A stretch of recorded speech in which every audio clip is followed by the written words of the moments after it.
ገላትያ ምዕራፍ 5 ከቁጥር 1 ጀምሮ እስከ 6 ድረስ ያለው ነው አንብበን የምንጀምረው ማለት ነው። እንግዲህ ገላትያ ምዕራፍ 5 ከቁጥር 1 ጀምሮ እስከ 6 የእግዚአብሔር ቃል እንዲህ ይላል። በነጻነት ልንኖር ክርስቶስ ነጻነት አወጣን። እንግዲህ ጸንታችሁ ቁሙ፣ እንደገናም በባርነት ቀንበር አትያዙ። እነሆ እኔ ጳውሎስ እላችኋለሁ፣ ብትገረዙ ክርስቶስ ምንም አይጠቅማችሁም። ሕግንም ሁሉ እንዲፈጽም ግድ አለበት ብዬ ለሚገረዙት ሁሉ ለእያንዳንዳቸው ደግሜ እመሰክራለሁ። በሕግ ልትጸድቁ የምትፈልጉ ከክርስቶስ ተለይታችሁ ከጸጋው ወድቃችኋል። እኛ በመንፈስ ከእምነት የጽድቅን ተስፋ እንጠባበቃለንና በክርስቶስ ኢየሱስ ሆኖ በፍቅር የሚሰራ እምነት እንጂ መገረዝ ቢሆን ወይም አለመገረዝ አይጠቅምምና። በሕያው ቃል እናንብባችን ክፍል በሕያው ቃል ትርጉም ምዕራፍ 5 ገላትያ ከቁጥር 1 ጀምሮ እስከ 6 ክርስቶስ አርነት ያወጣን በነጻነት ለመኖር ስለሆነ ከእንግዲህ ወዲህ ጸንታችሁ ቆሙ እንጂ ዳግመኛ ለኦሪት ሕግና ሥርዓቶቿ ባሪያ ሆናችሁ አትያዙ። እኔ ጳውሎስ የምነግራችሁን ልብ በሉ። የኦሪትን ሕግ በመጠበቅና የግዝረትን ሥርዓት በመፈጸም ለመጽደቅ የምትፈልጉ ከሆነ ክርስቶስ ምንም አይጠቅማችሁም። መገረዝ ያጸድቃል ብሎ የሚያምን ሁሉ የኦሪትን ሕግና ሥርዓት በሙሉ የመፈጸም ግዴታ አለበት። እናንተ ሕግ በመጠበቅ ለመጽደቅ የምትሞክሩ ሁሉ ከክርስቶስ የራቃችሁና የእግዚአብሔር ጸጋ የተለያችሁ ናችሁ። ነገር ግን እኛ ተስፋ የምናደርገው ጽድቅ በመንፈስ ቅዱስ ረድኤት በእምነት እንጠባበቀዋለን። ከክርስቶስ ጋር ኅብረት ካለን በመገረዝ የሚገኝ ጥቅም ባለመገረዝም የሚመጣ ጉዳት የለም። ቁም ነገሩ ፍቅርን በሥራ የሚገልጽ እምነት መቀዳጀታችን ነው ይላል ሐዋርያው ጳውሎስ። ጌታችን የተባረከ ይሁን። እንግዲህ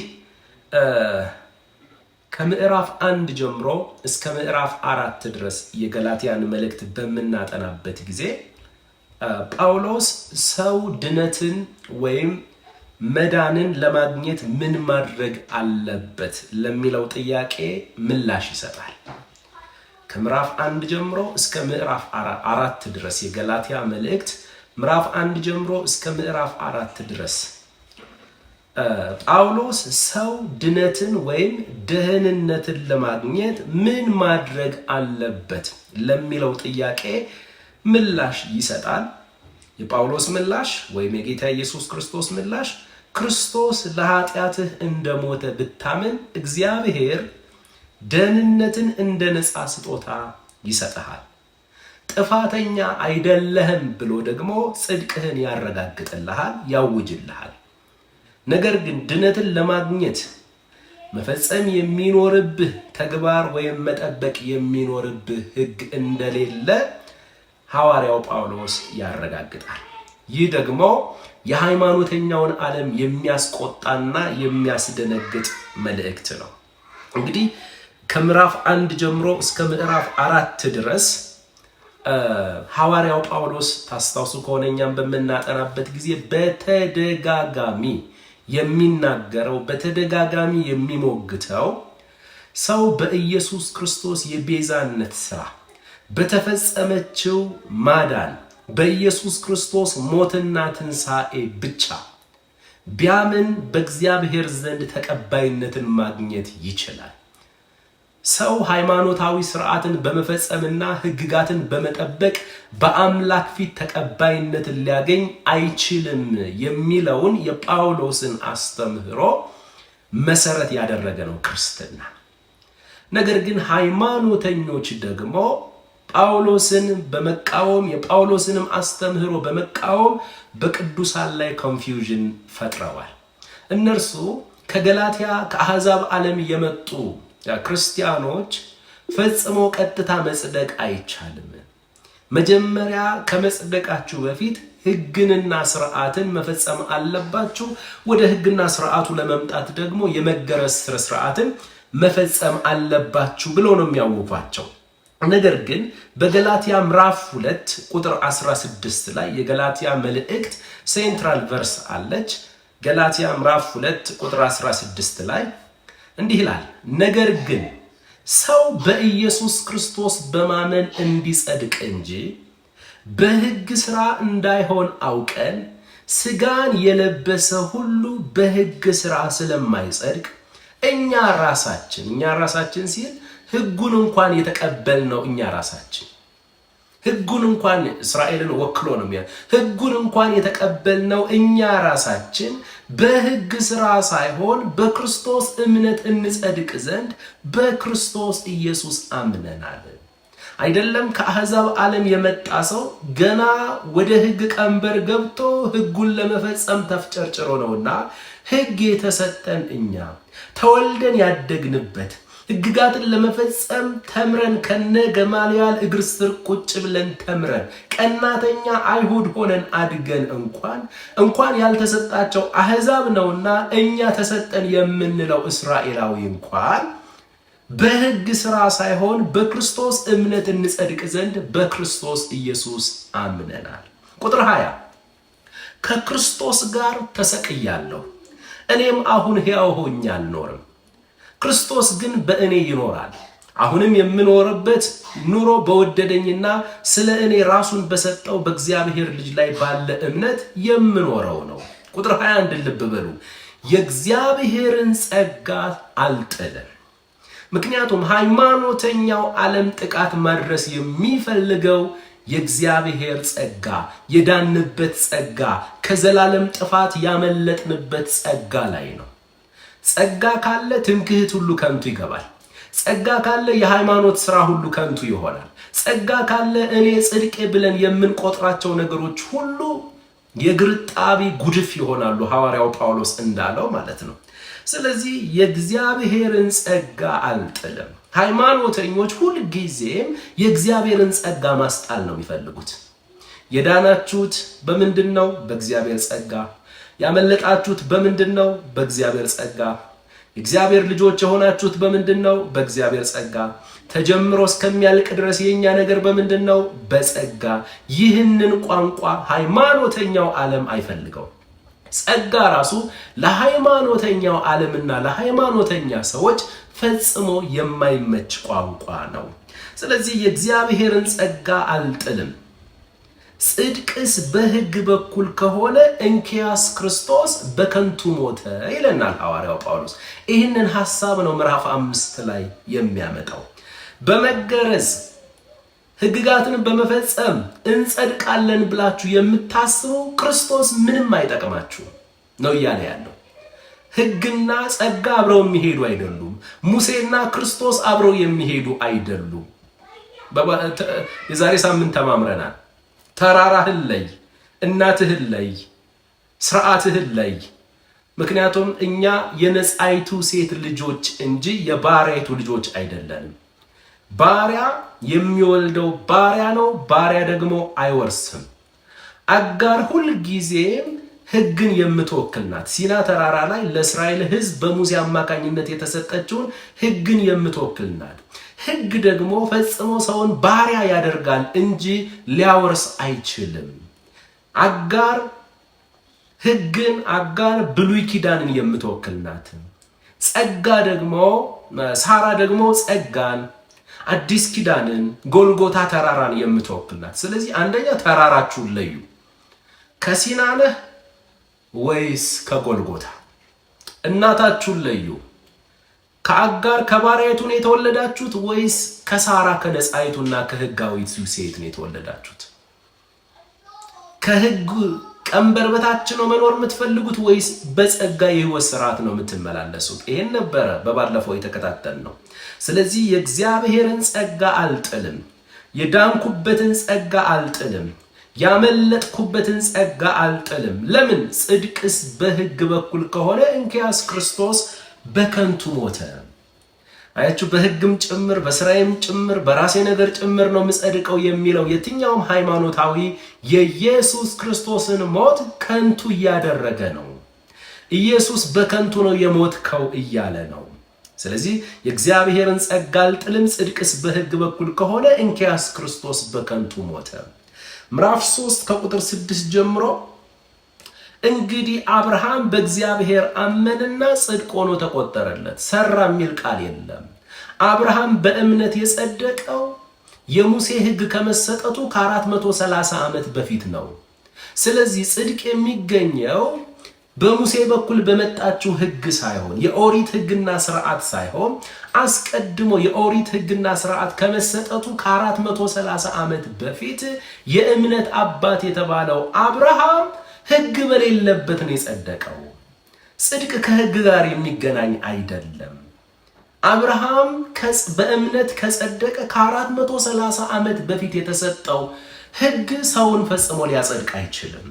እንዲሁ አብርሃም በእግዚአብሔር አመነና ጽድቅ ሆኖ ተቆጠረለት። እንኪያስ ከእምነት የሆኑት እነዚህ እኛን ነው። ከእምነት የሆኑት እነዚህ የአብርሃም ልጆች እንደሆኑ ወቁ። መጽሐፍም እግዚአብሔር አሕዛብን በእምነት እንዲያጸድቅ አስቀድሞ አይቶ ባንተ አሕዛብ ሁሉ ይባረካሉ ብሎ ወንጌልን ለአብርሃም አስቀድሞ ሰበከ። እንደዚሁ ከእምነት የሆኑት ካመነው ከአብርሃም ጋር ይባረካሉ። ቀጥሎስ ከሕግ ሥራ የሆኑትስ?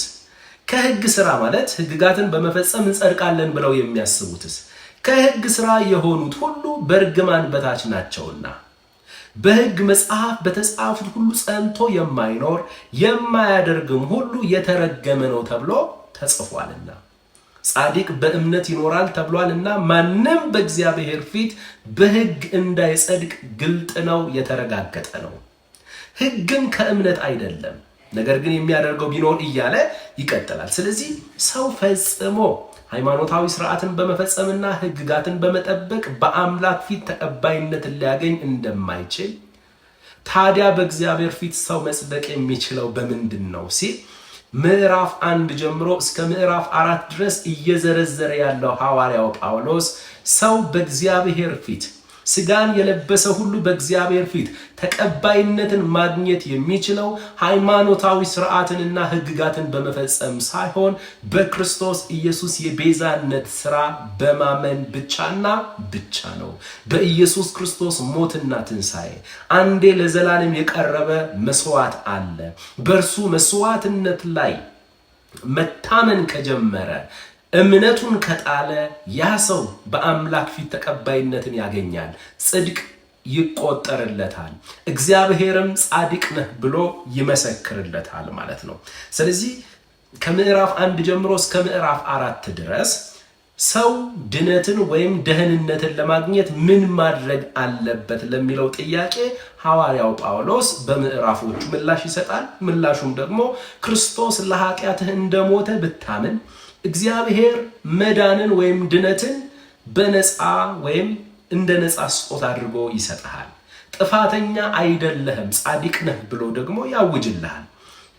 ስለዚህ ይሄ ከምዕራፍ 1 ጀምሮ እስከ ምዕራፍ 4 ድረስ ነው። ደህንነትን ማግኘት የሚችለው ስጋ የለበሰ እንዴት ነው ለሚለው ነው። ቀጥሎ ዛሬ የምንጀምረው ከምዕራፍ 5 ጀምሮ እስከ ምዕራፍ 6 ደግሞ ክርስቲያን ከሆንኩ በኋላ እንደ እግዚአብሔር ልጅ እንዴት ነው የምመላለሰው? ያችሁ ሁልጊዜም ሐዋርያው ጳውሎስ መጀመሪያ በእግዚአብሔር ፊት ስላለው ነገር ነው ሁልጊዜም ወንጌሉንም መልእክቱንም በደንብ ልብ ብላችሁ አዳምጣችሁት ከሆነ ወይም አንብባችሁት ከሆነ ጳውሎስን መጀመሪያ ከሰማይ ጋር ያለውን ነገር ነው የሚጨርስልን። መጀመሪያ በእግዚአብሔር ፊት ስላለው ነገር ነው የሚጨርስልን። በእግዚአብሔር ፊት ደግሞ ስጋን የለበሰ ሁሉ በራሱ መልካም ስራ ሃይማኖታዊ ስርዓትን በመፈጸምና ሕግጋትን በመጠበቅ ተቀባይነትን ሊያገኝ አይችልም፣ ተስፋ ያስቆርጠዋል። እና በክርስቶስ ኢየሱስ በሆነው የቤዛነት ስራ በሞቱና በትንሣኤ አንዴ ለዘላለም በቀረበው መስዋዕትነት ቢታመን ግን ያ እምነቱ ያድነዋል። በክርስቶስ በኩል ተቀባይነትን ያገኛል። በክርስቶስ በኩል ይጸድቃል። በክርስቶስ ኢየሱስ በኩል ከዘላለም ጥፋት ያመልጣል። ስለዚህ ሰማይን በሚመለከት በክርስቶስ ነው የሚታየው። በእግዚአብሔር ፊት በክርስቶስ ነው የምታየው። ተቀባይነትን ያገኘነው በክርስቶስ ነው። በእግዚአብሔር ፊት በክርስቶስ ፖዚሽናል የተቆጠሩልን ብሌሲንጎች ሁሉ በእኛ ሁኔታ ላይ የተመሰረቱ አይደሉምና ከፍ ዝቅ አይሉም። ጽድቃችን በእኛ ሁኔታ ላይ አልተመሰረተም። ጽድቃችን በኢየሱስ ክርስቶስ መስዋዕትነት ላይ ስለተመሰረተ መስዋዕቱ ዘላለማዊ ስለሆነ ጽድቃችን የማይወጣና የማይወርድ ዘላለማዊ ነው። ቅድስናችን የማይወጣና የማይወርድ ዘላለማዊ ነው። ልጅነታችን የማይወጣና የማይወርድ ዘላለማዊ ነው። ተቀበልነው ሕይወት የማይወጣ የማይወርድ የማይጠፋ የማይበላሽ ዘላለማዊ ነው። ሌሎችም ፖዚሽናል የተቆጠሩልን ብሌሲንጎች ሁሉ በክርስቶስ ማንነት ላይ ስለተመሰረቱ የማይወጡ የማይወርዱ ናቸው። በሰሞኑ መንፈሳዊ አቋማችን ላይ አልመሰረታቸውም። አንዳንድ ጊዜ ጸልይ ይልሃል። አንዳንድ ጊዜ በቃ ጾም ይልሃል። አንዳንድ ጊዜ ባይብል አንብብ ይልሃል። በዛ ሰዓት ላይ እግዚአብሔር ቆጥሮልህ ከፍ የሚልና የሆነ ሰዓት ደግሞ እስኪ ልጸልይ ብለህ ተንበርክከህ እንቅልፍ ይዞህ የሚሄድ ሰዓት አለ። ባይብልህን ማየት የማትፈልግበት ሰዓት አለ። በዛ ሰዓት ላይ የሚወርድ ደግሞ ጽድቅ የለም። በአንተ ብርታት የሚወጣ በአንተ ድካም የሚወርድ ጽድቅ የለም። በአንተ ብርታት የሚወጣ በአንተ ብርታት የሚደክም ቅድስና የለም። በአንተ ብርታት የተቀበልከው በአንተ ድካም ምክንያት የምታጣው የዘላለም ሕይወት የለም። ስለዚህ በክርስቶስ በሰማይ በክርስቶስ ታይተናል። በሰማይ በእግዚአብሔር ዘንድ በክርስቶስ ተቀባይነትን አግኝተናል። ጽድቃችን ተቆጥሮልናል። ብዙ በረከቶች እኮ ታዲያ በእግዚአብሔር ፊት እንዲና እንደ የተቆጠረለት ደህንነቱ በክርስቶስ ኢየሱስ ፍጹም የሆነችለት እግዚአብሔርም በክርስቶስ ኢየሱስ የሚመጣውን ያንን ሰው ጻድቅ ነው ብሎ ካወጀለት ታዲያ በዚህ ምድር ላይ ስመላለስስ አሁን በሰዎች ሁሉ ፊት ስመላለስ እንዴት ነው መመላለስ ያለብኝ? ተመልከቱ። ከምዕራፍ 1 እስከ ምዕራፍ 4 ድረስ በእግዚአብሔር ፊት ያልተቋጨው ነገር የሚቋጨው በክርስቶስ ነው። በራስ መልካም ስራ አይደለም፣ የለህበትም። እሺ በእግዚአብሔር ፊት የጸደቀ ሰው እንዴት ነው ታዲያ በሰዎች ፊት የሚታወቀው? እንዴት ነው ምልልሳችን ምን መምሰል አለበት? በማመን የእግዚአብሔር ልጅ ሆኛለሁ። ሰው ግን የእግዚአብሔር ልጅ እንደሆንኩ አያውቅም። የእግዚአብሔር ልጅነቴ በምልልሴ እንዴት ነው የሚታወቀው? ቅድስናዬ በምልልሴ እንዴት ነው የሚታወቀው? ጽድቄ በምልልሴ እንዴት ነው የሚገለጠው ወደሚለው ደግሞ ክፍል ነው ምዕራፍ 5 እና ምዕራፍ 6 ከምልልስ ጋርም የተገናኘ ስለሆነ ማለት ነው። አባቶች ለሁላችን ጸጋ ጨምርልን። እንግዲህ ምዕራፍ 5 ከቁጥር 1 ጀምሮ ላለው ሐሳብ በክርስቶስ የተገኘ ነፃነት በሚል ነው እንግዲህ ርዕስ ሰተን እንኳን ብናጠናው በክርስቶስ የተገኘ ነፃነት። እንግዲህ ቁጥር 1 ላይ በነፃነት ልንኖር ክርስቶስ ነፃነት አወጣን፣ እንግዲህ ጸንታችሁ ቆሙ፣ እንደገናም በባርነት ቀንበር አትያዙ ይላል። እንግዲህ ሐዋርያው ጳውሎስ በመደጋገም የሚያስተምረን ክርስቶስ ከኦሪት ሕግ ቀንበር ነፃ አውጥቶናል በማለት ሲሆን የሃይማኖተኞች አስተምህሮ ዓላማቸውም ደግሞ እነርሱ ነፃ ወዳልወጡበት የሕግ ቀንበር አማኞችን ባሪያ አድርገው ማስገባት ነው የሚፈልጉት። ተመልከቱ። ሐዋርያው ጳውሎስ የሚታገለው ምንድነው? ሐዋርያው ጳውሎስ በክርስቶስ ኢየሱስ ከሕግ ቀንበር ነፃ ወጥታችኋል፣ ወደ ሕጉ መመለስ አይገባችሁም። ሰው በአምላክ ፊት ተቀባይነትን ለማግኘት ወደ ሕግ ቀንበር መምጣት የለበትም። አሕዛቦች በአምላክ ፊት ተቀባይነትን ለማግኘት ለአይሁድ የተሰጠውን ሕግና ሥርዓት መጠበቅ የለባቸውም። በክርስቶስ ኢየሱስ ራሱን ለሰው ልጆች አሳልፎ የሰጠ ቤዛ የሆነ ኢየሱስ ክርስቶስ አለ። ያለ ሕግ ሥራ በክርስቶስ ኢየሱስ በማመን በአምላክ ፊት ተቀባይነትን ማግኘት ትችላላችሁ፣ ዘላለማዊ ደህንነታችሁንም መቀበል ትችላላችሁ ሲል፣ ሃይማኖተኞች ግን እንደዚህ አይነት ቋንቋ አይፈልጉም። አንደኛ እነርሱ ራሱ ነፃ ስላልወጡ ከቀንበር በታች ስለሆኑ ሰውንም የዛ ቀንበር ተጠቂ ነው የሚያደርጉት። እነርሱ ነፃ ወዳልወጡበት የሕግ ቀንበር ነው የሚመልሱት ማለት ነው። ለዚያም ነው አሁን ገላትያ ክርስቲያኖች ላይ የደረሰው ችግር። ገላትያ አማኞች ጳውሎስ በደንብ አድርጎ በወንጌል እውነት ላይ መስርቷቸው ለጥያቄያቸው ሁሉ ክርስቶስ ኢየሱስ እንደተሰቀለ ሆኖ እንዲታያቸው አድርገው ለሚጠየቁት ጥያቄ ሁሉ ክርስቶስ ተሰቅሏል። ለሚጠየቁት ጥያቄ ሁሉ ኢየሱስ ተሰቅሏል። እንዴት ጸደቃችሁ? ክርስቶስ ተሰቅሏል። እንዴት አመለጣችሁ? ክርስቶስ ተሰቅሏል። እንዴት ዳናችሁ? ክርስቶስ ተሰቅሏል። በቃ ክርስቶስ ኢየሱስ እንደተሰቀለ ሆኖ እንዲታያቸው አድርጓል።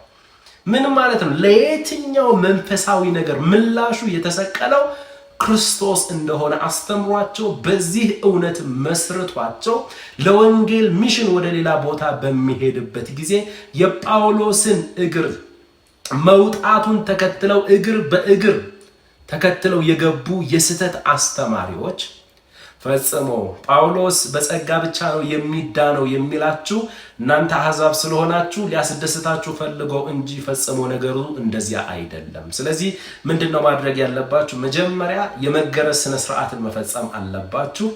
መገረዝን ከፈጸማችሁ ደግሞ አንድ ሰው የሕግን ስርዓት ለመፈጸም ወደ ሕጉ ቀንበር ለመግባት መጀመሪያ የመገረዝ ስነ ስርዓትን የሚፈጽም። ስለዚህ መገረዝ አለባችሁ። ካልተገረዛችሁማ ምኑን ዳናችሁት? ሕግጋትና ስርዓትን ካልፈጸማችሁ ምኑን ዳናችሁት ብለው ማናወጥ ይጀምራሉ። ይሄ ነገር ደግሞ ሐዋርያው ጳውሎስን ስላበሳጨው እኔና እነ ሐዋርያው ጴጥሮስ የሚሰብኩት ስብከት አንድ አይነት ነው። ቢኮዝ ለነሱም የተገለጠው ኢየሱስ እነርሱን ያስተማረው ጌታ ኢየሱስ ከሆነ ለኔም የተገለጠልኝ ኢየሱስ በምድረ በዳ ወንጌሉን ያስተማረኝ ኢየሱስ ከሆነ አንዱ ኢየሱስ ሁለት ወንጌል፣ አንዱ ኢየሱስ ሁለት የመዳን መንገድ ሊኖረው አይችልም። ስለዚህ ወደ ኢየሩሳሌም መሄድ አለብኝ፣ በዚያም ደግሞ ያሉትን መጠየቅ አለብኝ ብሎ ሐዋርያት ሥራ ምዕራፍ 15 የቤተ ክርስቲያን የመጀመሪያው ስብሰባ የመጀመሪያው ጉባኤ ይካሄዳል። ሐዋርያት ሥራ ምዕራፍ 15 ከቁጥር 1 ጀምሮ እስከ 10 ድረስ እናንብበው እስኪ። አባት ሆይ ጸጋ ጨምርልን። ሐዋርያት ሥራ ምዕራፍ 15 ከቁጥር 1 ጀምሮ እስከ 10 ድረስ አንዳንዶችም ልብ በሉ፣ አንዳንዶችም ከይሁዳ ወረዱና ቋንቋው ዝም ብሎ አይደለም የሚጻፍ እያንዳንዱ እነዚህ አንዳንዶች የሚላቸው ምንድነው የሚያደርግ? አንዳንዶቹ ከይሁዳ ወረዱና እንደ ሙሴ ሥርዓት ካልተገረዛችሁ ትድኑ ዘንድ አትችሉም ብለው ወንድሞችን ያስተምሩ ነበር። አያችሁ፣ እነዚህን ሐሰተኛ አስተማሪዎች ትድኑ ዘንድ እንደ ሙሴ ሥርዓት ካልተገረዛችሁ ትድኑ ዘንድ አትችሉም። በቃ ደህንነትን በመገረዝ ደህንነትን በሙሴ ሕግ ላይ መሰረቱት። ግን ምን ብሎ ነው የሚጀምረው? ቅዱሳን አንዳንዶቹ ከይሁዳ ወረዱና ይላል። ስለዚህ በቃ ሕግን ከሰበክ ወርደሃል ማለት ነው። ወረዱና የሚል ቋንቋ ነው የሚጠቀምላቸው። አንዳንዶቹ ከይሁዳ ወረዱና እንደ ሙሴ ሥርዓት ካልተገረዛችሁ ትድኑ ዘንድ አትችሉም ብለው ወንድሞችን ያስተምሩ ነበር። ቁጥር 2 በእነርሱና በጳውሎስ በበርናባስም መካከል ብዙ ጥልና ክርክር በሆነ ጊዜ አያችሁ፣ የመዳን መንገድ በተለይ ሕግና ጸጋ የሚለው አስተምህሮ ክርክርና ጠብ ያስነሳል ማለት ነው። ይሄው በእነ ጳውሎስ ዘመን የጀመረው ክርክርና ጠብ ሐዋርያው ጳውሎስና በርናባስ ወጥረው ያዙ። ሃይማኖተኞች በዚያኛው በኩል እነ ጳውሎስ ፈጽሞ ሰው ሕግጋትን በመፈጸም ሳይሆን በክርስቶስ ኢየሱስ በተፈጸመችው የቤዛነት ሥራ በጸጋ ብቻና ብቻ ነው መዳን የሚችለው ሲሉ፣ ሃይማኖተኞች ፈጽሞ በጸጋ ሳይሆን ሕግጋትን በመፈጸም የሙሴን ሕግና ሥርዓት በመፈጸም የመገረዝን ስነ ሥርዓት በመፈጸም ነው ሰው መጽደቅ የሚችለው መዳን የሚችለው ነው። ስለዚህ በእነዚህ አስተማሪዎች እና በጳውሎስ በበርናባስ መካከል ብዙ ጥልና ክርክር ሆነ። ስለዚህ ይሄ ነገር እኛም አጋጥሞናል። ወንጌሉ ዘላለማዊ ስለሆነ ጊዜ የሚያልፍበት ስላልሆነ የሰው ልጅም ስላልተለወጠ በተለይ ሃይማኖተኛው ዓለም ሁል ጊዜ በጸጋ ነው የሚጸደቀው ሲባል አይወድ። ትንሽ የሚያስቆጥራት በላብ በጥረቱ ሊታይ የሚፈልጋት ሊያሳይ የሚፈልጋት የሆነች ነገር ስላለችው ያችን ነገር ልቀቅ፣ ትምክህት አያስፈልግም፣ በጸጋው ላይ ተደገፍ፣ በክርስቶስ የቤዛነት ሥራ ተደጋፊ ሁን፣ እርሱን ስታምን ብቻ ነው የምትጸድቀው ስትለው አይፈልግም። መደበኛ ሰው የሆነ ነው የሚመስለው። ምክንያቱም ቀሚሱን ሲያደርግ ከህዝቡ ይለያል። ከእግዚአብሔር ጋር ቆሞ የሚያድር ነው የሚመስለው ለህዝቡ። ነጭ ስለለበሰ የውስጡን ጥቁረት ሊያነጻ ይሞክራል። ፈጽሞ ስለዚህ ሕግና ጸጋ ብለን በምናስተምርበት ጊዜ ጅማም ላይ፣ ደቡብ ኢትዮጵያም ላይ፣ ጎንደርም ላይ ብዙ ጥልና ክርክር ተነስተዋል። የስህተት አስተማሪዎች ተብለናል፣ አሳቾች ተብለናል። ሊመቱን ነበረ። በጣም ሊመቱን እኛ በማናቀው ቋንቋ ወደ ደቡብ ኢትዮጵያ ላይ ብቻውን ካገኘነው እንመታዋለን እያሉ ሲዝቱ ነበረ።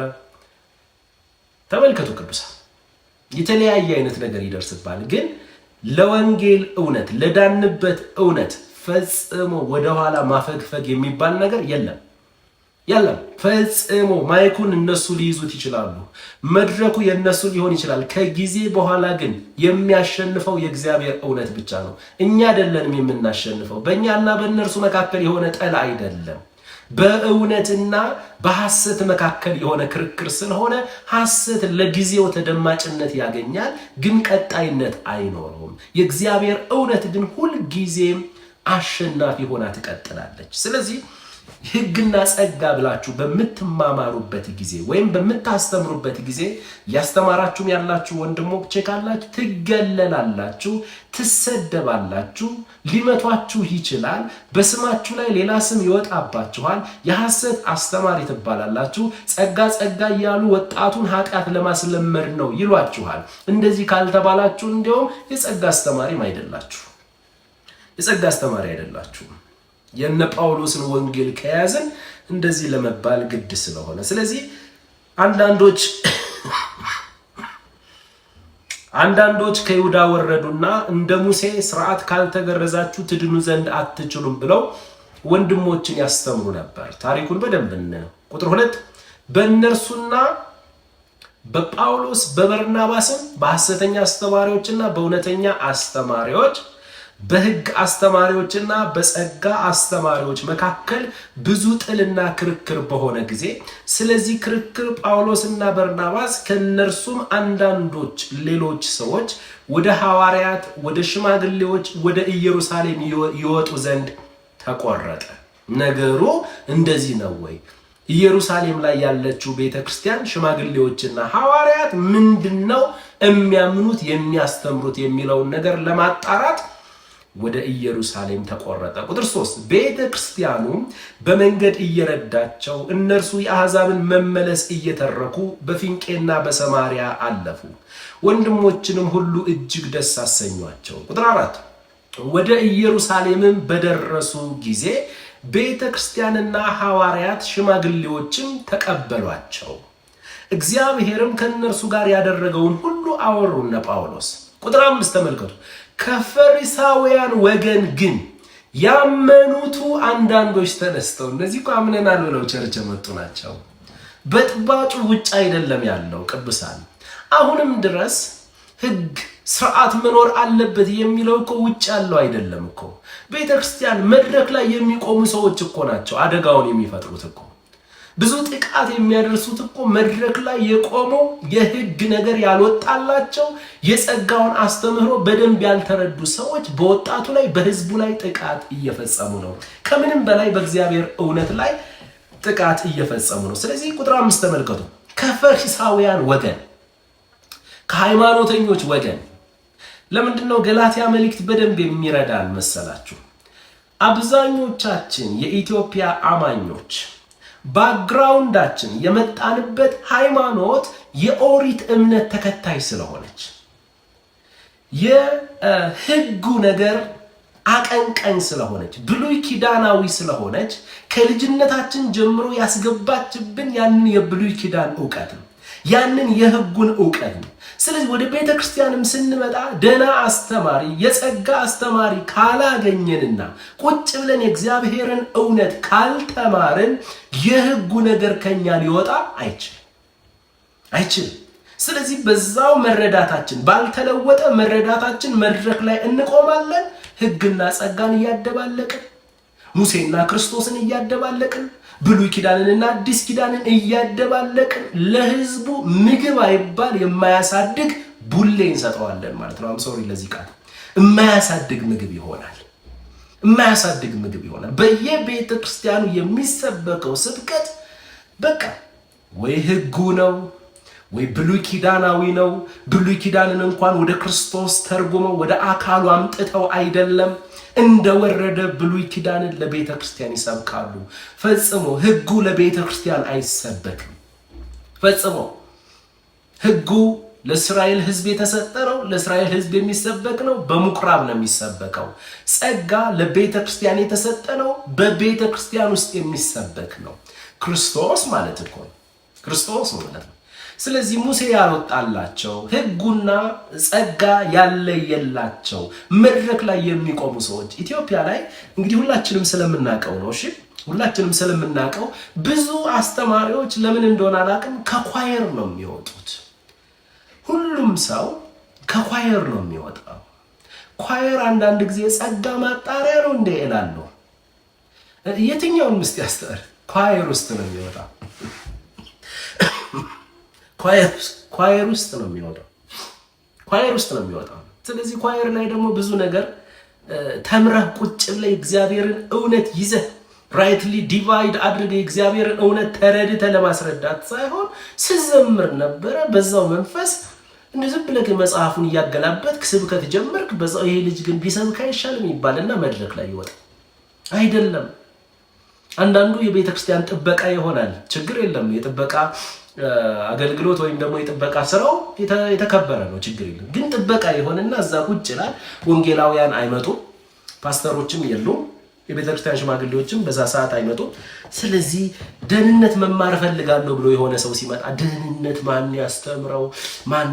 ማን ይሻላል? እንዲሁ እዚህ የሚውለው ጥበቃው ነው። እንግዲህ ጥበቃው ያስተምረው እንደ እየተባለ ብዙ ቅዱሳን በጥበቃ እንደተማሩ ታውቃላችሁ። በጥበቃ ቤተክርስቲያንን የሚጠብቁ ወይም ደግሞ አዳራሽና ግቢ የሚጠብቁ ሰዎች አሉ።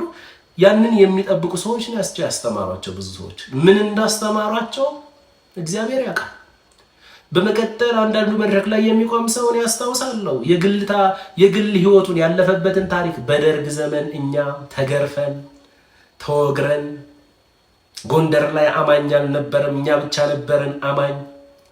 እሺ አንድ ቀን መንፈስ ቅዱስ ለሌሎች ምስክርነት አቅም መጽናናት ይሆን ዘንድ አስተምሮት ሊሆን ይችላል። በሱ በኩል መጽናናትን አምጥቶ ሊሆን ይችላል። ሁልጊዜ እሁድ ግን ያኔ 1979 ያኔ 1982 ላይ ሁልጊዜም እሁድ 1979 እና 82 ኧረ ትንሽ ወደ መስቀሉ እንሂድ እንጂ ያንተ ክርስትና የጀመረው ዛሬ ክርስትና መስቀሉ ስር ነው የጀመረው። ክርስትና በትንሳኤ የተረጋገጠ ነው። አንዳንዱ ደግሞ መጽሔት አንብቦ ነው የሚመጣልህ። መጽሔት አንብቦ ነው። ዶክተር እንትና የሚባለው አገልጋይ ሚስቱን ፈታ። ሚስቱም ራሱ እንደዚህና እንደዚህ ያደረገችው ዘመኑ ከፍቷል፣ ቅዱሳን ብንጸልይ ይሻላል ይልሃል። ይሄ ወንጌል ነው፣ ወንጀል ነው። ስለዚህ እንደዚህ አይነት ነገር ውስጥ ስላለን አብዛኞቻችን ክርስቲያኖች በተለይ ኢትዮጵያ ውስጥ ያለን ክርስቲያኖች ከህግ ሰፈር ስለመጣን ህግን ከምታስተምርና ኦሪትን ከምትተርክ ቤተክርስቲያን ስለመጣን አሁንም የህጉ ነገር ካልወጣ የህጉ ነገር ካልተፋታን ፈጽሞ ነፃነታችንን ኤክስፒሪየንስ ማድረግ አንችልበትም። በዚህ አይነት መረዳት እኛ መድረክ ላይ ከቆምን ብዙ ነገር እናበላሻለን። ስለዚህ ከፈሪሳውያን ወገን ግን ያመኑት አንዳንዶች ተነስተው ትጎርዟቸው ዘንድና የሙሴን ህግ እንዲጠብቁ ታዟቸው ዘንድ ይገባል። ተመልከቱ፣ ይገባል። እነማንን? የክርስቶስን ደቀ መዛሙርት አማኞችን፣ ከአሕዛብ ምድር የመጡትን ክርስቲያኖችን ትገርዟቸው ዘንድና የሙሴን ህግ እንዲጠብቁ ታዟቸው ዘንድ ይገባል አሉ። ሐዋርያትና ሽማግሌዎችም ስለዚህ ነገር ለመመካከር ተሰበሰቡ። የመጀመሪያ የቤተ ክርስቲያን ስብሰባ። እሺ፣ የስብሰባው ውጤት ምን ሆነ? ሐዋርያትና ሽማግሌዎችም ስለዚህ ነገር ለመመካከር ተሰበሰቡ። ከብዙ ክርክርም በኋላ ክርክር የሚያስነሳ ነገር ነው። ጴጥሮስ ተነስቶ የኢየሩሳሌሟ ቤተክርስቲያን አዕማድ ሐዋርያ የሆነው ጴጥሮስ ተነስቶ እንዲህ አላቸው፣ ወንድሞች ሆይ አሕዛብ ከአፌ የወንጌልን ቃል ሰምተው ያምኑ ዘንድ እግዚአብሔር በመጀመሪያው ዘመን ከእናንተ እኔን እንደመረጠኝ እናንተ ታውቃላችሁ። እስኪ በዚሁ አጋጣሚ ልጠይቃችሁ፣ ለመጀመሪያ ጊዜ ወንጌልን ለአሕዛብ የሰበከው ማን ነው? ጳውሎስ ነው? ጴጥሮስ ነው? ማን ነው? ይሄው ራሱ እየመሰከረ ከጳውሎስና ከጴጥሮስ ማን ነው ቀድሞ ለአሕዛብ ወንጌልን የሰበከው? ጴጥሮስ ነው የሰበከው። መቶ አለቃ ቆርኔሌዎስ ቤት ሄዶ ነው የሰበከው። በሚሰብክበት ጊዜ ገና እየሰበከ እያለ መንፈስ ቅዱስ ወረደባቸው። አየው፣ ሕግና ስርዓት የሆነ ነገር የጥምቀት ስነ ስርዓት መጠመቅ አለባችሁ ሳይል በፊት ገና እየሰበካቸው እያለ የወንጌልን ቃል በሰሙት ሁሉ ላይ መንፈስ ቅዱስ ወረደባቸው። ከብዙ ክርክርም በኋላ ጴጥሮስ ተነስቶ እንዲህ አላቸው፣ ወንድሞች ሆይ አሕዛብ ከአፌ የወንጌልን ቃል ሰምተው ያምኑ ዘንድ እግዚአብሔር በመጀመሪያው ዘመን ከእናንተ እንደመረጠኝ ታውቃላችሁ። ልብንም የሚያውቅ አምላክ ለእኛ ደግሞ እንደሰጠን ያኔ በባለ 50 ቀን መንፈስ ቅዱስን እንደሰጠን ለእነርሱም መንፈስ ቅዱስን በመስጠት መሰከረላቸው። እንደተቀበላቸው አረጋገጠ። መንፈስ ቅዱስን በመስጠት እውነተኞች እንደሆኑ አረጋገጠ። አለቀ በቃ። መንፈስ ቅዱስን እኔ በኪሴ ይዤ የምዞረው ነገር የማድለው ነገር አይደለም። ያኔ በባለ 50 ቀን ተሰብስበን እየጸለይን በነበርንበት ሰዓት መንፈሱን እንደሰጠን በክርስቶስ ኢየሱስ ያመንን የመንፈሱን ተስፋ ጠብቁ ብሎን በመጸለይ በነበርንበት ሰዓት መንፈሱን በመስጠት እንደተቀበለን እንዳረጋገጠ እንዲሁም ደግሞ ለአሕዛብ ለቆርኔሌዎስ ቤተሰቦች መንፈስ ቅዱስን በመስጠት እንደተቀበላቸው አረጋግጧል። በእኛና በእነርሱ መካከል በአሕዛብና በአይሁድ መካከል ምንም ልዩነት አላደረገም። ተመልከቱ፣ እግዚአብሔር መንፈሱን ሲሰጥ ለአይሁድ ለአሕዛብ እያለ ያለ ልዩነት ነው የሰጠው። ልዩነት አላደረገም። ልዩነት ካላደረገ መንፈሱን በመስጠት እንደተቀበለን ካረጋገጠ ደህንነታችንም አንድ አይነት ነው፣ ጽድቃችንም አንድ አይነት ነው። እኛ በመገረዝ የምናገኘው እነርሱ ባለመገረዝ የሚያጡት አንዳች መንፈሳዊ ብለሲንግ የለም። ሁላችንም የጽድቃችንም የደህንነታችንም መሰረት የክርስቶስ ኢየሱስ የቤዛነት ሥራ የእርሱ ዘላለማዊ የመስዋዕትነት ሥራ እንጂ እኛ አይሁድ ሆነን ስለተገረዝን እነርሱ አሕዛብ ሆነው ስላልተገረዙ በመገረዝና ባለመገረዝ ላይ የተመሰረተ ጽድቅና ደህንነት የለም። እሺ፣ ግን መጽሐፉ ምን ይላል? ወንጌል አስቀድሞ ለአይሁዳዊ ከዚያም ለግሪክ ወይም ለአሕዛብ ሰው ይላል። ያንን ኦርደር ተከትሎ ስለሆነ የመጣው ልብንም የሚያውቅ አምላክ ለእኛ ደግሞ እንደሰጠን መንፈስ ቅዱስን በመስጠት መሰከረላቸው። መንፈስ ቅዱስን እኔ አድያቸዋለሁ አላለም ጴጥሮስ። መንፈስ ቅዱስን በኪሱ ይዞ እየዞረ የሚያድል አገልጋይ የለም። ሐዋርያው እንዲህ ካለ ሐዋሳ ላይ ያለው ያ ወፍራም ቅባት አለኝ የሚለው ሰው መንፈስ ቅዱስን ልስጣችሁ ከየት አመጣው? በመንፈስ ቅዱስ ያልተቀባችሁ ወደፊት ለፊት ነው ዛሬ የምትቀቡበት። ዛሬ የቅባት ቀን ነው። ቅድም ራሱ አንዱ ያየሁት ዛሬ የቅባት ቀን፣ አርብ የፊታችን አርብ የቅባት ቀን አለ። ሁላችሁም ተጋብዛችኋል እንዳትቀሩ ይላል። የቅባት ቀን ይልህና ግን ባንተ ብር ወዛም የሚሆነው እሱ ነው ወንድሜ። እንዳትበላ ባንተ ብር ነው። እውነትም አምሮበታል፣ ወዛም ሆኗል። እሺ፣ ልባቸውንም ቁጥር 9 መንፈስ ቅዱስን የሚሰጠው ማን ነው? እግዚአብሔር አብ ነው። የሚገርመኝ ነገር እንትናቸው የሚጠቀሙት ታይትል ምን እንደሚል ታውቃላችሁ? በቃ ወፍራም ቅባት፣ ዛሬ የመቀባት ቀን ነው፣ ዛሬ የመጨረሻ እርግማንን የመስበር ቀን ነው ምናምን ነገር ሲል የኢትዮጵያ ሕዝብ በሙሉ ግር ብሎ ይሄዳል። ምንም መሲሁ ያልሰበረው ብያቸዋለሁ። መሲሁ ያልሰበረው ወንጌላዊ በቀለ የሚሰብርልህ ምንም አይነት እርግማን የለም። መሲሁ ያልሰበረው ወንጌላዊ እንትና የሚሰብርልህ ሜጀር ዋን ፕሮፌት እንትና የሚሰብርልህ ምንም አይነት እርግማን የለም። እሱ ኢየሱስ ነው እርግማናችንን ሁሉ የወሰደልን የሰባበረልን። ያው ያቺ ነገር ግን መብያ መንገድ ናት፣ ቢዝነሳቸው ስለሆነ ማለት ነው። ስለዚህ ልብንም የሚያውቅ አምላክ ለእኛ ደግሞ እንደሰጠን በባለ 50 ቀን መንፈስ ቅዱስን እንደሰጠን እንዲሁ መንፈስ ቅዱስን በመስጠት መሰከረላቸው። ልባቸውንም በእምነት ሲያነጻ በእኛና በእነርሱ መካከል አንዳች አልለየም። ይህንን የሚያወራው ጴጥሮስ ሐዋርያው ጴጥሮስ የኢየሩሳሌም ቤተክርስቲያን አዕማድ የተባለው ሐዋርያው ጴጥሮስ ነው። ልባቸውንም በእምነት ሲያነጻ በእኛና በእነርሱ መካከል አንዳች አልለየም። ቀጥሎ ቁጥር 10 ምን እንደሚል ተመልከቱ ቅዱሳን። እቺ ፖይንት ናት የምታስፈልግ።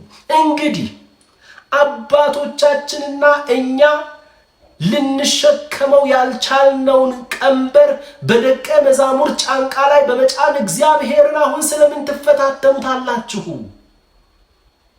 ሕግን መስበክ ማለት እስራኤልና አባቶቻቸው ሊሸከሙት ያልቻሉትን ቀንበር በደቀ መዛሙርት ጫንቃ ላይ መጫን ነው።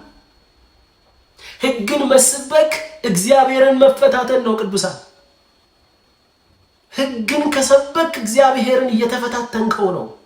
ግን ኢትዮጵያ ላይ ሕግን የሚሰብክ ሰው በጣም ዋው ሂዝ በጣም በቃ ወጣቱን በሙሉ ስርዓት ያለው ዲሲፕሊን ያለው ወጣት ሊያደርግ ነው። ከጸጋ ዘወር ብለህ ወጣቱ ስርዓት ይይዛል ብለህ ሕግን ብታስተምር የመጨረሻ ቦዘኔ ትውልድ ነው የምታወጣው። አደገኛ ትውልድ ነው የምታወጣው። እነግርሃለሁ። ቤተ ክርስቲያን ውስጥ ሲጀመር ሕግ አይሰበክም። ወጣቱን ስርዓት አስይዛለሁ ብለህ ሕግን መስበክ ከጀመርክ ስርዓት የሌለው ስርዓት አልበኛ የሆነ አደገኛ ትውልድ በምድሪቱ ላይ ትፈጥራለህ። ስርዓት ያለው ትውልድ የምትፈልግ ከሆነ የዳንበት ጸጋ አለ። ያ ጸጋ ነው ኃጢአተኝነትንና ዓለማዊ ምኞትን እያስካደ በጽድቅና በቅድስና እግዚአብሔርን በመምሰል እንድንኖር የሚያደርገን። ከጸጋ በታች እንጂ ከሕግ በታች አይደላችሁም እና ኃጢአት አይገዛችሁም የተባለው ኃጢአት የማይገዛቸው ከጸጋ በታች ያሉትን እንጂ ከሕግ በታች ያሉትን አይደለም። ከጸጋ በታች ከሆንክ በጸጋ የሕይወት ስርዓት ውስጥ ከሆንክ ኃጢአት አይገዛህም። አንተ ጭራሽ አቅም ታገኛለህ። በጸጋ የሕይወት ስርዓት ውስጥ ያለ ሰው በኃጢአት እየተደሰተ መኖር አይችልም። አመፃንና ኃጢአትን እየካደ ይኖራል፣ እየተጸየፈ ይኖራል። በሕግ ውስጥ ያለስ ሃይማኖተኛ ሰው ነው በሕግ ውስጥ የሚሆነው። በሕግ ውስጥ ያለ ሰው መጀመሪያ ላይ ምን እንደሚሆን ታውቃላችሁ? ከሰው ጋር ሳይሆን ከራሱ ጋር ነው የሚጣላው። ራሱን ነው የሚሸውደው። ግብዝ ነው የሚሆነው። አስመሳይ ነው የሚሆነው። ያልሆነውን የሚሆን ሂፖክራት ነው የሚሆነው። ሂፖክራሲ እኮ ነው አይደል? ሂፖክራሲ ማስመሰል፣ ግብዝነት። መጀመሪያ ያ ሰው በአንተ ፊት አይደለም የሚያስመስለው። አንተን አይደለም የሚሸውድ፣ መጀመሪያ ራሱን ነው የሚሸውደው። ውስጡ ያውቀዋል፣ እንዳልተለወጠ ያውቀዋል። በውስጡ ጦርነት እንዳለ ያውቀዋል። አንተ ጋር ሲመጣ ግን እንደሱ አይነት ቅዱስ ሰው የለም። ሴትና ወንድ ቆመው ሲያወሩ እንደሱ የሚገስጽ ሰው የለም። ነገር ግን ወንድሞቼ እህቶቼ አንድ ነገር ልንገራችሁ።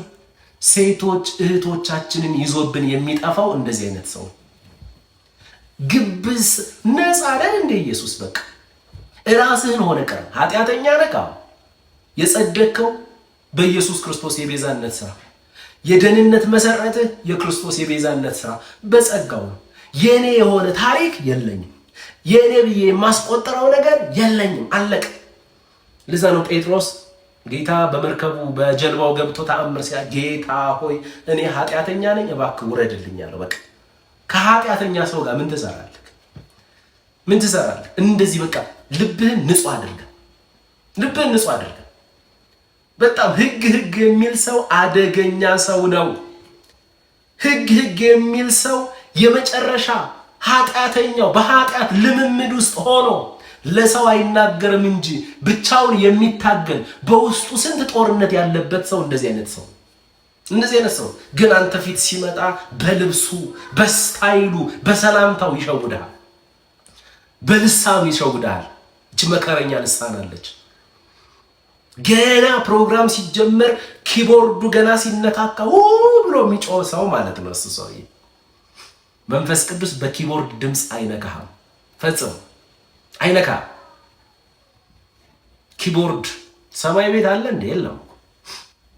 እንትን መረበሽና አካባቢውን መቆጣጠር እንትን የፋሽያል የሆነ ነገር ኦኬ፣ ቲያትረኛ የሚሆኑ ሰዎች ናቸው። ታንክ ዩ ሶ ማች። ስለዚህ እንደዚህ አይነት ሰው ህጉ የሚል ሰው ነው። ህጉ የሚል ጸጋ ላይ ስትሆን አታካብድ። የተለወጥከው በጸጋ እንደሆነ ታውቃለህ። ያለ ጸጋው ተስፋ የሌለ ደካማ ፍጥረት እንደሆንክ ታውቃለህ። ያለ ጸጋው ፍርጥ የምትል ነህ አንተ። በቃ እችን ታውቃለህ። ጌታ ሆይ ጸጋህ ነው ያቆመኝ፣ እኔ የጸጋህ ጥገኛ ነኝ፣ እኔን ያቆመ ጸጋ ደግሞ ቅዱሳንን ያቆማል ብለህ ሳትዋሻቸው ታስተምራቸዋለህ፣ ትነግራቸዋለህ። እኔም እንደናንተ የምስት ሰው ነኝ። በቃ እኔም ጩኸት አለ ውስጣችሁ። አዎ እኔም ጩኸት አለ ወንድሞቼ አለ። ግራ ትጋባላችሁ፣ እኔም ግራ አጋባለሁ። ያልተመለሰ ጥያቄ አላችሁ፣ እኔም ያልተመለሰ ጥያቄ አለኝ። ጸልይልን ብላችሁ ትመጣላችሁ፣ እኔም ጸልዩልኝ ብዬ ርዕስ እሰጣለሁ። ታማችሁ ታውቃላችሁ፣ እኔም ያመኛል።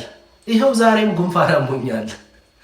ይሁን ፐርፌክት መድረክ ላይ የሚቆም ሰው ማለት ሃይማኖተኛ ሰው ለጸጋ እና ለጸጋ አስተምህሮ ያስቸጋሪው ሰው ቢኖር ሃይማኖተኛ ሰው ነው ማለት ነው። እንግዲህ ይህንን ሁሉ ያስወራኝ የሐዋርያት ሥራ ምዕራፍ 15 ቁጥር 10 ነው። ምን ይላል? እንግዲህ አባቶቻችን እና እኛ ልንሸከመው ያልቻልነውን ቀንበር በደቀ መዛሙርት ጫንቃ ላይ በመጫን እግዚአብሔርን አሁን ስለምን ትፈታተናላችሁ? አሁን የእግዚአብሔር ቃል የሚለው አለ፣ የኢትዮጵያ ጴንጤ የሚለው አለ። የኢትዮጵያ ጴንጤ ደስ የሚለው እየሰደብከው እያዋረድከው የህጉን ቀንበር እላዩ ላይ ስትጭን ደስ ይላል። የሚገርም ሰባኪ ነው ይላል።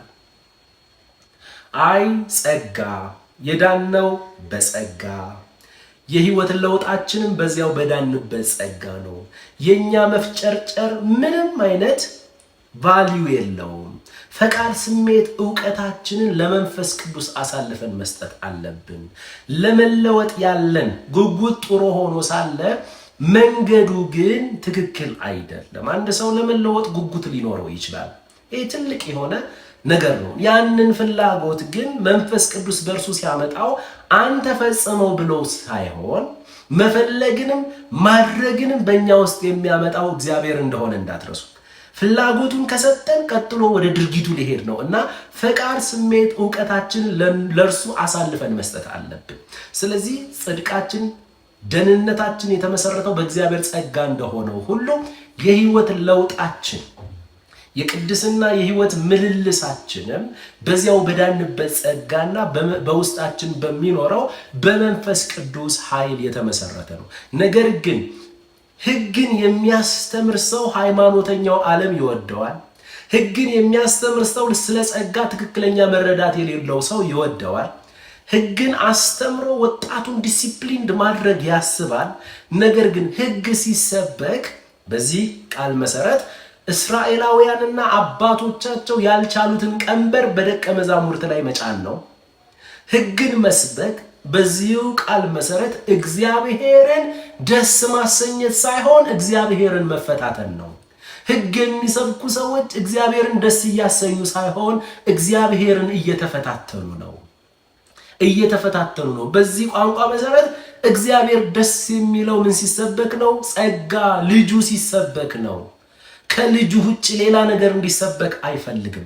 ሃይማኖተኛው ግን የራሱን ጥረት የራሱን ትግል ስለሚፈልግ ማስቆጠር የሆነች አንዳች ነገር ማድረግ ያለባት ነገር ስለሚፈልግ ወደ ህግ ቀንበር ገብቶ ሌሎችንም ወደ ህግ ቀንበር ያስገባል።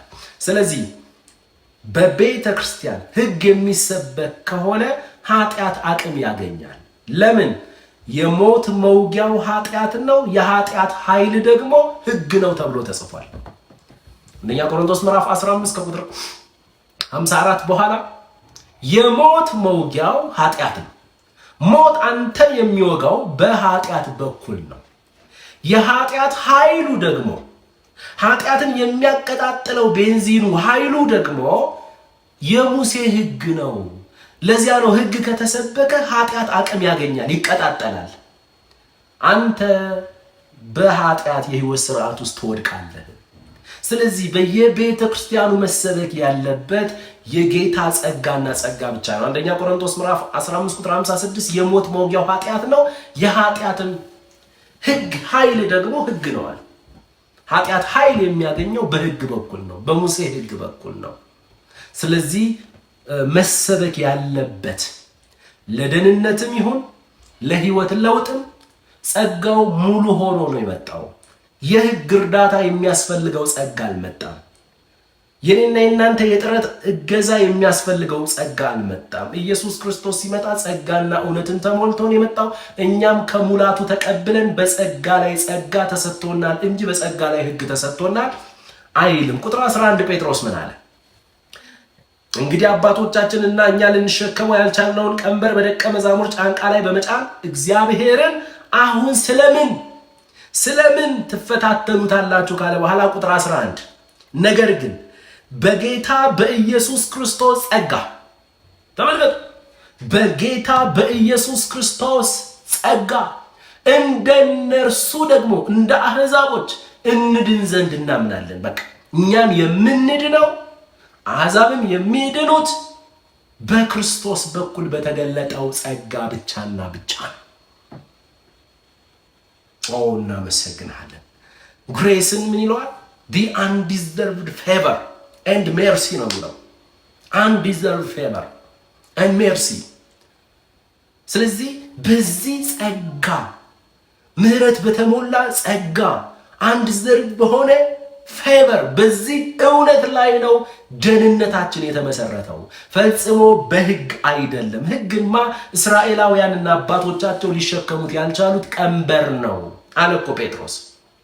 እኛና አባቶቻችን ልንሸከሙ ያልቻልነው ማለት ሕግጋትን ፈጽመው ተቀባይነትን ልናገኝ አልቻልንም፣ ወደ ጽድቅ ልንደርስ አልቻልንም። ይህንን እውነት ነው እንግዲህ የሚያብራራልን። ቀጥሎ ሐዋርያው ጳውሎስ ለገላትያ ክርስቲያኖች ምንድነው የሚላቸው? እንግዲህ ጸንታችሁ ቁሙ። እኔም በትምህርቶቼ ሁሉ ይህንን ነገር ማለት ፈልጋለሁ። እንግዲህ ጸንታችሁ ቁሙ። ለምንድን ነው እንግዲህ ጸንታችሁ ቁሙ? ከዚህ እውነት ዘወር እንድትሉ፣ ግራ እንድትጋቡ፣ ወደ ስህተት ትምህርት ዘወር እንድትሉ የሚያደርጉ የሐሰት አስተማሪዎች በጣም የበዙበት ዘመን። ስለዚህ ወንድሞችና እህቶቼ የተማማርነው እውነት አለ። የሐዋርያው ጳውሎስ መልእክት ለገላትያ ሰዎች ከምዕራፍ 1 ጀምሮ እስከ ምዕራፍ 4 ድረስ በደህንነት ዙሪያ፣ በጽድቅ ዙሪያ በደንብ አብጠርጥሮ አስተምሮናል። በዚህ እውነት ላይ ጸንታችሁ ቁሙ። ከዚህ እውነት ውጭ የሚሰብክ የትኛውም ሰባኪ አይጠቅማችሁም። ከዚህ እውነት ዘወር ሊያደርጋችሁ የሚፈልግ መድረክ ላይ የቆመም ሰው ይሁን የትኛውም መጽሐፍም ይሁን ፈጽሞ አይጠቅማችሁምና ከእንደዚህ አይነት ሰዎች ራቁ። ደህንነታችሁን እንድትጠራጠሩ ከሚያደርጉ አገልጋዮች፣ የክርስቶስ ኢየሱስ የቤዛነት ሥራ በቂ አይደለም ብላችሁ እንድታስቡ ከሚያደርጉ አገልጋዮች፣ አይኖቻችሁን ከተሰቀለው ክርስቶስ ከተሰቀለው ቤዛችን ከእርሱ ከኢየሱስ ክርስቶስ አይናችሁን እንድታነሱ ከሚያደርጉ አገልጋዮችና የተለያዩ መጽሐፍቶች ራቁ። አይጠቅሟችሁም። ቅዱሳን እነዚህ ሰዎች አይጠቅሟችሁም። እንግዲህ ጸንታችሁ ቁሙ አለ ሐዋርያው ጳውሎስ። ገላትያ ምዕራፍ 5 ቁጥር 1 ነው። በነፃነት ልንኖር ክርስቶስ ነፃ አውጥቶናል። እንግዲህ ጸንታችሁ ቁሙ፣ እንደገና በባርነት ቀንበር አትያዙ። በሕያው ቃል ምን ይለዋል? ይህንን ክርስቶስ አርነት ያወጣን በነፃነት ለመኖር ስለሆነ ከእንግዲህ ወዲህ ጸንታችሁ ቁሙ እንጂ ዳግመኛ ለኦሪት ሕግና ስርዓቶቿ ባሪያ ሆናችሁ አትገዙ። እኔ ጳውሎስ የምነግራችሁን ልብ በሉ ቅዱሳን። ይኸው ጳውሎስ በአካል ባይኖር እንኳን ጳውሎስ በመልእክቶቹ ከኛ ጋር አለ። በመልእክቶቹ ከኛ ጋር አለ። እኔ ጳውሎስ የምላችሁን ስሙኝ ብሏል። እንስማው። ለአሕዛብ የተሾመ ሐዋርያ እርሱ ስለሆነ በእግዚአብሔር አብና በእግዚአብሔር ወልድ ዳይሬክት የተሾመ ሐዋርያ እርሱ ስለሆነ ለአሕዛብ ቤተክርስቲያን የሚሆነው ሙሉ መገለጥ የመጣበት የተባረከ ሐዋርያ ስለሆነ እኔ ጳውሎስ የምላችሁን ስሙ ሲል እኮ በቃ ደስ አይልም? የአባትነት ምክር ነው። መጀመሪያም ወንጌሉን የሰበኳችሁ እኔ ነኝ። ስለ አይሁድ እምነትም ከተነሳ እናንተ አታውቁትም፣ እንኳን እናንተ ከአሕዛብ ዓለም የመጣችሁ ናችሁና የዚህ የሙሴ ሕግ አቀንቃኝ የሆኑት እነዚህ የሐሰት አስተማሪዎች እንኳን ከኔ ጫፌ ላይ ሊደርሱ አይችሉም። ትንክት ከተነሳ እኔን የሚበልጠኝ ማንም የለም። ደስ አይልም? ይሄ ሐዋርያ አይደለም? እናንተ ሕጉን የማታውቁት አሕዛብ ናችሁና ሕጉን እናውቃለን ብለው እንኳን የሕግ አስተማሪ ለመሆን የሚወዱ እነዚህ ሐሰተኛ አስተማሪዎች ከኔ አይበልጡንም። ስለዚህ እኔ ጥየው መጥቻለሁ። እኔ እንደማያጸድቅ አረጋግጬ መጥቼ በጌታዬ በኢየሱስ አምኜ ያንን እውነተኛ ወንጌል በጸጋ ላይ የተመሰረተ መዳን ለእናንተ ከሰበኩላችሁ በኋላ እኔ አይጠቅምም ብዬ ጥዬ ወደ መጣሁት የሕግ ቀንበር ሊያስገቧችሁ ከሚፈልጉ ከሐሰተኛ አስተማሪዎች ራቁ እና እኔ ባስተማርኳችሁ እውነት ላይ ጸንታችሁ ቆሙ። እሱ ያስተማረው እውነት ምንድን ነው? ደህንነት በክርስቶስ ኢየሱስ የቤዛነት ሥራ ላይ የተመሰረተ ነው። ኢየሱስ ክርስቶስ ያላንተ ተሳትፎ ከበቂ በላይ ያድናል። ጸጋው በእምነት አድኗችኋል። ይህም የእግዚአብሔር ስጦታ ነው እንጂ ከእናንተ አይደለም፣ ማንም እንዳይመካ ከሥራ አይደለም። መዳን ለምናደርገው መልካም ተግባር የሚሰጥ ዋጋ አይደለም። ስለዚህ ሰው ደህንነትን ያገኘሁት በበጎ ሥራዬ ነው ሊል አይገባም ፈጽሞ። ስለዚህ በዚህ እውነት ላይ እባካችሁ ጸንታችሁ ቆሙ። ደህንነታችሁን ስታስቡ ክርስቶስ ኢየሱስ እንደተሰቀለ ሆኖ ይታያችሁ። ከጥፋት ማምለጣችሁን፣ ዘላለማችሁን፣ በአብ ቀኝ መቀመጣችሁን፣ ልጅነታችሁን፣ የዘላለም ሕይወታችሁን ስታስቡ ክርስቶስ ኢየሱስ እንደተሰቀለ ሆኖ ይታያችሁ። በዚህ እውነት ላይ ጸንታችሁ ቆሙ። ደህንነታችሁ በእግዚአብሔር ጸጋ ላይ የተመሰረተ ነው። የሕይወት ለውጣችሁን በዚያው በዳናችሁበት ጸጋና በውስጣችሁ በሚኖረው በመንፈስ ቅዱስ ኃይል የተመሰረተ ነው። እኔ ጳውሎስ የምላችሁን ስሙ። እንዲህ ነው እያለ ያለው ሐዋርያው። ለምን እኔ ጳውሎስ የምነግራችሁን ልብ በሉ ካለ በኋላ የኦሪትን ሕግ በመጠበቅና የግዝረትን ሥርዓት በመፈጸም ለመጽደቅ የምትፈልጉ ከሆነ ክርስቶስ ምንም አይጠቅማችሁም። አያችሁ ቅዱሳን፣ ክርስቶስ ምንም አይጠቅማችሁም። ዝም ብላችሁ ነው ኢየሱስ ኢየሱስ የምትሉት። ዝም ብላችሁ ነው ቸርች የምትመጡት። ደህንነታችሁ በኦሪት ሕግ ላይ የተመሰረተ ሳይሆን በክርስቶስ ጸጋ ላይ የተመሰረተ ነው። ለዚያም ነው ገላትያ ምዕራፍ 2 ቁጥር 21 ላይ የእግዚአብሔርን ጸጋ አልጥልም ብሎ የራሱን አቋም የገለጠው። የራሱን አቋም ገልጧል ሐዋርያው። እኛም አቋማችንን ዛሬ ማጽደቅ አለብን። እዚህ ቤት ያለን ሁላችን እንደዚህ አይነት አስተማሪዎችና ሰዎች የዳናችሁበትን ጸጋ ከተሰቀለው ክርስቶስ አይኖቻችሁን እንድታነሱ ከሚያደርጉ አገልጋዮች መራቅ ብቻ አይደለም፣ አንድ ነገር ደግሞ ከሐዋርያው ጳውሎስ ጋር አብረን መመስረት፣ አብረን የግል አቋማችንን መናገር አለብን። ምን አለ እሱ? የእግዚአብሔርን ጸጋ አልጥልም፣ የዳንኩበትን ጸጋ አልጥልም፣ ያመለጥኩበትን ጸጋ አልጥልም፣ ከዘላለም ጥፋት ያመለጥኩበትን ጸጋ አልጥልም።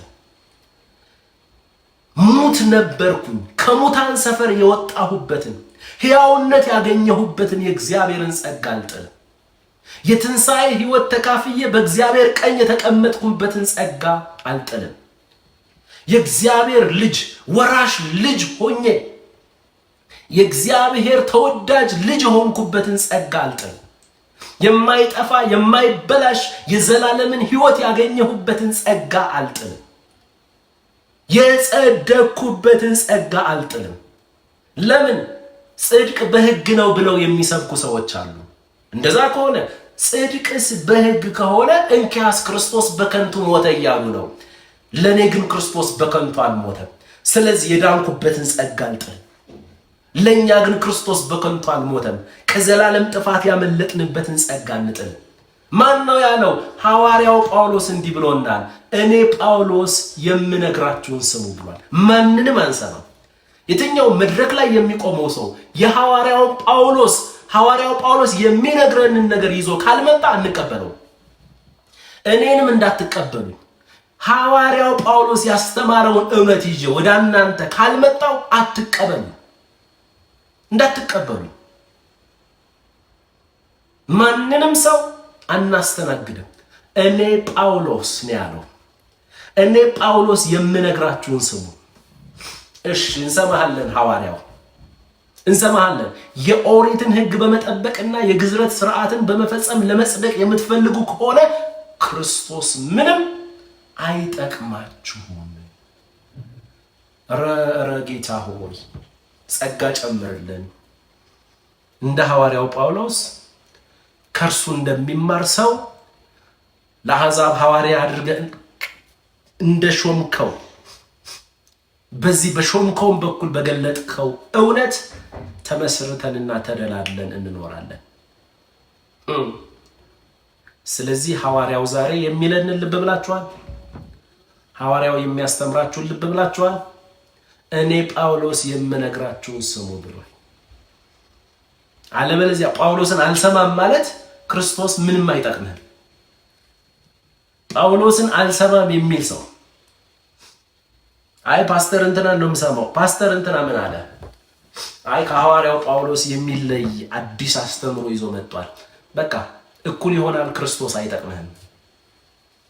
አይ ምን መሰለህ አብትሽ፣ አሁን እኮ ኢየሱስንም ይሰብካል፣ ግን ደህንነታችን ላይ የኛም አንዳች ተሳትፎ ያስፈልጋል ይላሉ። እኩል ይሆናል፣ ክርስቶስ ምንም አይጠቅምህም እያለህ ነው ሰውየው።